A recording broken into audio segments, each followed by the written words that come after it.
தமிழக காங்கிரஸ் கமிட்டி தலைவராக சட்டமன்ற உறுப்பினர் செல்வ பெருந்தகை நியமிக்கப்பட்டிருக்கிறார்.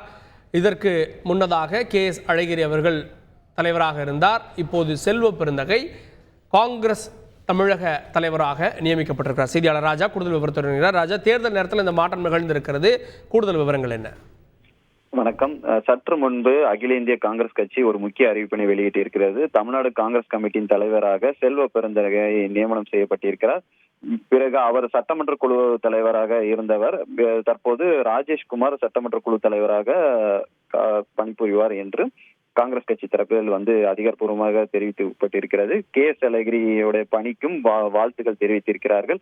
இன்னும் நாடாளுமன்ற தேர்தலுக்கு ஒரு மாத காலங்களில் மார்ச் மாதத்தில் நாடாளுமன்ற தேர்தலுக்கான அறிவிப்பு வந்துவிடும். இத்தகைய சூழலில் இந்த காங்கிரஸ் கட்சியின் அதிரடி மாற்றம் முக்கியத்துவமாக பார்க்கப்படுகிறது.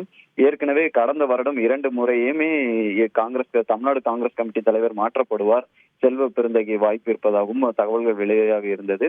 ஆனால் அதெல்லாம் பிறகு மறுக்கப்பட்டது. இந்த நிலையில் மேலும் சில தமிழக பாஜக முக்கிய தலைவர்கள் நிர்வாகிகள் எல்லாம் டெல்லியில் முகாமிட்டிருந்தார்கள், தங்களுக்கு இந்த வாய்ப்பு கிடைக்கும் என்று. ஆனால் செல்வ பெருந்தகைக்கு இந்த வாய்ப்பானது கிடைத்திருக்கிறது. அவர் தனது அரசியல் வாழ்க்கையை பூவைமூர்த்தி தலைமையிலான புரட்சி பாரதம் கட்சியில் தொடங்கினார். பிறகு கிருஷ்ணசாமி தலைமையிலான புதிய தமிழகம் கட்சியில் இணைந்தார். அதற்கு பிறகு திருமாவளவன் தலைமையில் விடுதலை சிறுத்தைகள் கட்சியில் இணைந்தார்.